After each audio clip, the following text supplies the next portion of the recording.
I'd actually gone down to Cornwall and for quite long, for a month basically, with the whole family. We were going to spend the summer in Cornwall before I went back to work.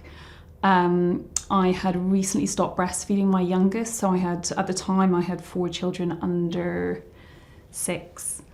I just finished breastfeeding the youngest, and I was in the shower and I felt a lump in my breast, and I knew immediately that that's what it was. So I actually got diagnosed in the hospital in Cornwall, and they were able to tell me that it was primary, but I needed surgery and chemo. I had chemo first, and I had the chemo in Cornwall, the first lot.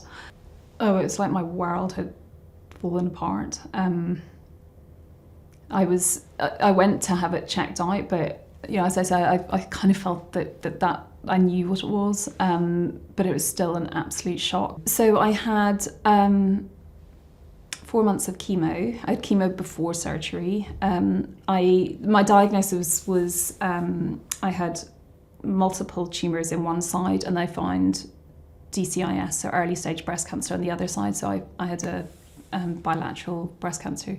So I had a double mastectomy 6 months after my diagnosis, and I chose to have reconstruction, DEP, which is basically taking my tummy and using that fat mummy tummy and turning it into my new boobs. So that was pretty huge as an operation, but my mum, having had breast cancer before, she'd had reconstruction, and she was really supportive that I did that. It was like a 14-hour operation, but it was successful, and at that point they thought we'd got it all.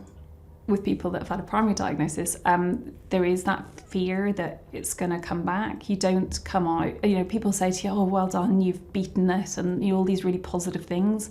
But for me, I came out of it and was just terrified of every little thing. Was, is that it? Is that the secondary cancer?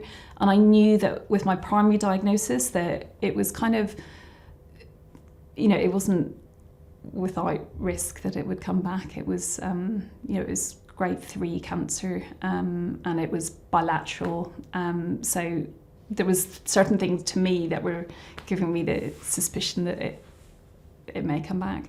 So I kind of think I psychologically prepared myself for that. So when I did get the secondary diagnosis, I was actually okay about it. So I had chemo again for 4 months. My cancer had switched slightly, so I'm on it's Herceptin positive. So I was able to have different treatment options, and I'm on ongoing treatment every 3 weeks in hospital, which so far, 2.5 years down the line, I've been stable. The photo shoot was quite nerve-wracking because my scar is across here and my boobs, and I've also got a portacath here. I just had my knickers on.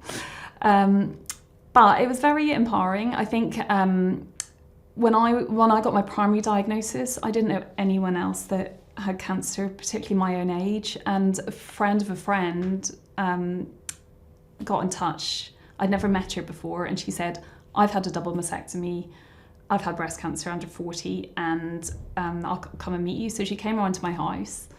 Then she said, do you want to see my reconstruction? I'd never met this woman before. And I was like, yeah, that'd be great. And she said, I really think you need to feel it. So I felt her boobs. And it was brilliant because she's a really good friend now. For me, showing my scars is about sharing that a bit as well, and going, actually, I'm proud of I've got great boobs now. I've got better boobs and a tummy before I had children. Yes, I have scars, but I'm proud of that. I'm not ashamed of it. And I think that if other people can see that and go, actually, yeah, there's some good that can come out of these things, then that's okay. So I think, yeah, it's been great.